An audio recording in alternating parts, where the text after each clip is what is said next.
Previous వీడియోలో double line piping చూపించాను కదా. ఈ వీడియోలో single line double colour piping అనేది ఎట్లా వేసుకోవాలో చూపిస్తాను.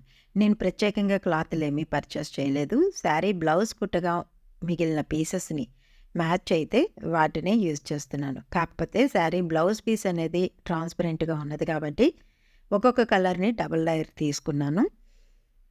అలా వేసుకోవచ్చు.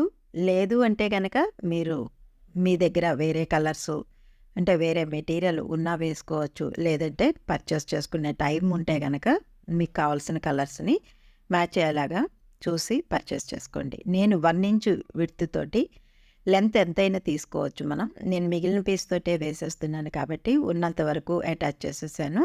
1 ఇంచ్ విడ్త్ తోటి 2 కలర్స్ అనేది ఇట్లా స్ట్రైట్గా జాయింట్ చేసుకొని వాటిని క్రాస్గా కట్ చేస్తున్నాను. ఇలా జాయింట్ చేసేటప్పుడు వన్ సైడ్ ఒక కలరు, ఆపోజిట్ సైడు ఇంకొక కలర్ అనేది మీరు అలా అటాచ్ చేసుకునేలాగా వేసుకుంటే మనకి ఈ క్రాసుల్లో జాయింట్ చేసుకునేటప్పుడు లెంత్ కోసం బెల్ట్ని మీకు కరెక్ట్ రన్నింగ్గా వచ్చేస్తుంది. అంటే ఒక కలరు పింకు, ఒక కలరు ఎల్లో అట్లాగా కంటిన్యూషన్లో వచ్చేస్తుంది అనమాట. లేదు అంటే ఒకే కలర్ తోటి రెండు వైపులా ఎడ్జ్ జాయింట్ చేస్తే కనుక మనం ఇబ్బంది పడాల్సి వస్తుంది. అందుకే వన్ సైడ్ ఒక కలరు, ఆపోజిట్ సైడ్ ఇంకొక కలర్ వచ్చేలాగా ఎడ్జెస్ అలా 2 కలర్స్ ఉండేలాగా చూసుకొని మీరు జాయింట్ చేసుకోండి. పైపింగ్ పెట్టుకుంటే ఎంత విడ్త్ వస్తుంది అనేది మీకు చూపెట్టాను కదా. 1 ఇంచ్ చొప్పున కట్ చేసి జాయింట్ చేయటం వల్ల ఆ విడ్త్ అనేది వస్తుంది. లేదు మీకు 1/2 ఇంచ్ విడ్తే అయినా కూడా మీరు జాయింట్ చేసుకోవచ్చు. అర్థమైంది కదా. ఇక్కడ మనం గుర్తుపెట్టుకోవాల్సింది మెయిన్ పాయింట్ వన్ సైడ్ ఒక కలర్, ఆపోజిట్ ఇంకొక కలర్ వచ్చేలాగా జాయింట్ చేసుకోవటం. అలా చేయటం వల్ల మనకి కంటిన్యూషన్లో ఒకటే కలర్ అనేది కాకుండా ఇబ్బంది లేకుండా ఆల్టర్నేట్ కలర్స్ అనేది కంటిన్యూషన్లో వచ్చేస్తుంది. హాయ్ ఫ్రెండ్స్, నా ఛానల్ని లైక్ చేసి షేర్ చేసి సబ్స్క్రైబ్ చేసుకొని ప్రక్కనే ఉన్న బెల్ బటన్ కూడా క్లిక్ చేసి ఆల్ అనే ఆప్షన్ని సెలెక్ట్ చేసుకోండి. నన్ను ఎంకరేజ్ చేస్తున్నందుకు చాలా చాలా థ్యాంక్స్ అండి. ఇట్లాగే మీరు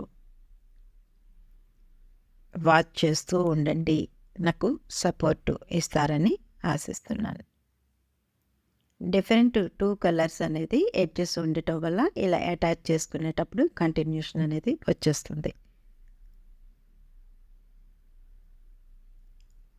సింగిల్ లేయరు ట్రాన్స్పరెంట్గా ఉందని నేను ఒక్కొక్క కలర్ని డబుల్ లేయర్గా తీసుకొని చేయటం వల్ల కొంచెం థిక్నెస్ అనేది వస్తుంది. కానీ నాకు టైం ఎక్కువ లేక ఇది వేసేసాను.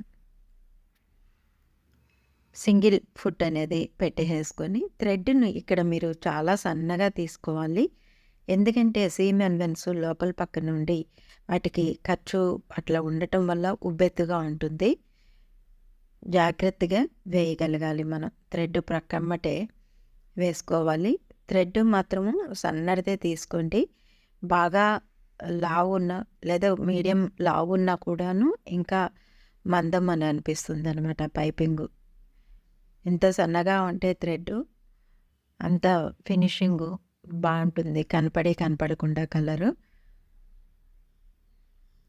వేసుకునేటప్పుడు మాత్రము ఇంత మందం మీద థ్రెడ్ కూడా నేను ఒక చోట తప్పు పడింది. అంటే థ్రెడ్ దాటి అటు పక్కకు పడేసరికి థ్రెడ్ యువతలకు వచ్చి ఆ పైపింగ్ ఫినిషింగ్ అంత బాగోలేదు. అలా మనం ఎప్పుడన్నా వేసుకున్నప్పుడు అంతవరకు స్టిచెస్ ఓడి తీసేసి మళ్ళీ మనం థ్రెడ్ని టైట్గా పట్టుకొని ఆ కొంచెం లెక్క కూడా మనం ఫినిష్ చేసుకోవచ్చు. స్టిచ్ వేసుకుంటే ఫినిషింగ్ బాగానే ఉంటుంది. ఎట్లాగూ బ్లౌజ్ నెక్ పీసుల మధ్యన మనం పెట్టేస్తాం కాబట్టి మనం జాయింట్ చేసినట్టు అలా లేదు మళ్ళీ తీసి వేసినట్టు అనేది అనిపించదు. చూసారు కదా నేను చెప్పింది. అలా కొంచెం పీస్ అనేది థ్రెడ్ యువతలకు వచ్చేసి అటుపక్కగా స్టిచ్ పడింది. అందుకని మళ్ళీ ఆ స్టిచెస్ అనేది తీసేసి మనం థ్రెడ్ని టైట్గా పట్టేసుకుని మళ్ళీ ఆ థ్రెడ్ పక్కమ్మటే స్టిచ్ వేసేసుకోవచ్చు. బిగినర్స్ రాలేదు ఫినిషింగ్ అని ఫీల్ అవుతారేమో, అట్లా ఏమీ ఉండదండి. ఇలా తీసి వేసుకునే అవకాశం ఉన్నది కాబట్టి అంతగా ఫీల్ అవ్వాల్సిన అవసరం ఏమీ లేదు.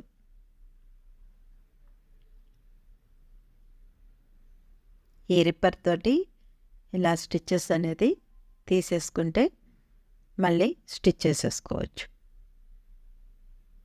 వీడియోని ఎక్కడ స్కిప్ చేయకండి, దీంట్లో ముఖ్యమైన టిప్స్ కూడా ఉన్నాయి. చివరి దాకా చూసి నేర్చుకోండి. థ్రెడ్ స్టిచ్చెస్ పక్కమ్మటే పడాలి కాబట్టి కొంచెం టైట్గా పట్టుకొని జాగ్రత్తగా వేసేసుకుంటే సరిపోతుంది. మీరు 2 సార్లు వేసినట్టు ఏం తెలీదు. ఎడ్జెస్ వరకు థ్రెడ్ని కట్ చేస్తే ఫినిషింగ్ బాగుంటుంది.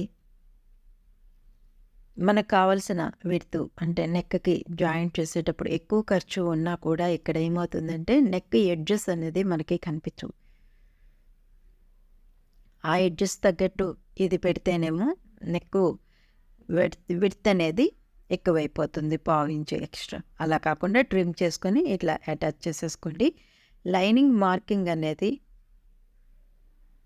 మనకి మెయిన్ పీస్ జాయింట్ చేసినా కూడా కనపడాలి కాబట్టి లైనింగ్ మార్కింగ్ మీదే ఈ పైపింగ్ అనేది పెట్టేసి వేసేస్తున్నాను. చెప్పాను కదా, మందంగా ఉంటుంది కాబట్టి నేను 2 లేయర్స్ వేయటం వల్ల. అదే మీరు సింగిల్ లేయర్స్ కనుక వేసుకుంటే అంత ప్రాబ్లం ఏముండదు. జాగ్రత్తగా మనం పైపింగ్ ఎడ్జెస్ని ట్రిమ్ చేయటం వల్ల నెక్ ఎక్కడైతే మనం రౌండ్ కట్ చేసామో ఆ ఎడ్జెస్కి దీన్ని మ్యాచ్ చేసుకొని థ్రెడ్ ప్రక్కమ్మటే వేసుకోవాలి.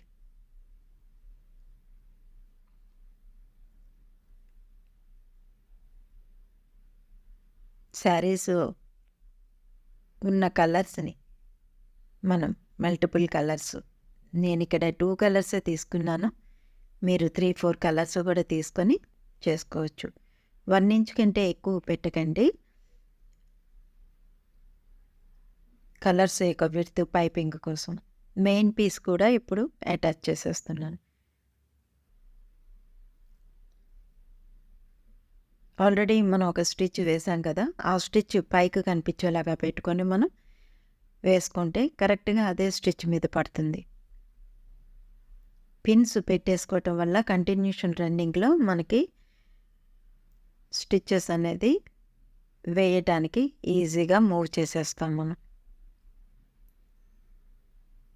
ఇక్కడ మీరు మామూలుగా నెక్ రౌండ్ కర్వ్ తిరగడానికి మొత్తము కట్ చేసేస్తారు కదా, అంటే మెయిన్ పీసు లైనింగ్ పీసు మనం ఏదైతే పైపింగ్ వేసామో ఆ క్లాత్, అలా కాకుండా మీరు మెయిన్ పీసు లైనింగ్ పీస్ యొక్క నెక్కులు ఆ రెండింటిని మాత్రమే మీరు కట్ చేసి చూడండి. పైపింగ్ ఎలాగో మనం క్రాస్లోనే వేస్తాం కాబట్టి అది ఎలాగో ఎక్స్పాండ్ అవుతుంది దీనికి తగ్గట్టుగానే.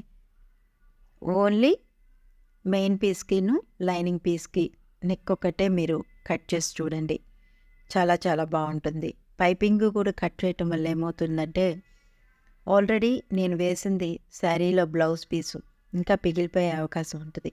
అదొకటనే కాదు, ఎప్పుడైనా సరే మీరు నెక్కి ఇలా కట్ చేసి చూసుకోండి, ఫినిషింగ్ అనేది చాలా బాగుంటుంది.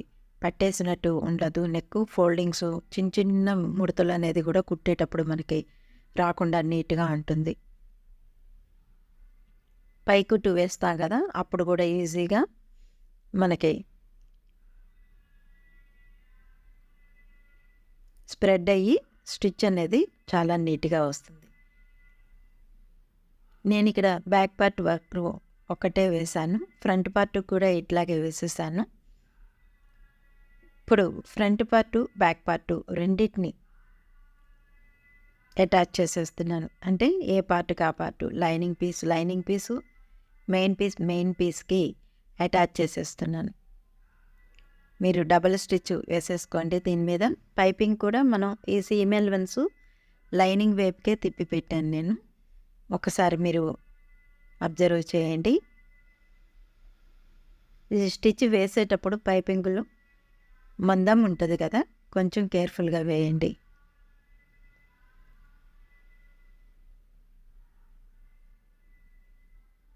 ఇలా డబుల్ స్టిచ్ అనేది వేసేసుకోండి. ఇలా ఒకదాని మీద ఒకటి పైపింగ్ రావటం వల్ల మందంగా ఉంటుంది. శారీకి పిన్ పెట్టుకోవడం కూడా కష్టమవుతుంది. ఇంకొకటి పైకుట్టి వేసేటప్పుడు కూడా ఇబ్బంది అవుతుంది. నెక్స్ట్ షోల్డర్ కూడా ఉబ్బెత్తుగా ఉంటుంది. అలా ఉండకుండా ఉండాలి అంటే బ్యాక్ పార్ట్ యొక్క పైపింగ్ షోల్డర్ని ఎడ్జ్ గంట కట్ చేసేసేయండి. అండ్ మరీ స్టిచ్ దాకా అని కాదు, 1 సెంటీమీటరు స్టిచ్ నుంచి వదిలి కట్ చేసేసుకుంటే మీకు ఆ మందం తగ్గుతుంది. ఫ్రంట్ పార్ట్ యొక్క షోల్డర్ని బ్యాక్ పార్ట్ వైపుకి తిప్పేసుకొని పై స్టిచ్ చేసేసుకోండి.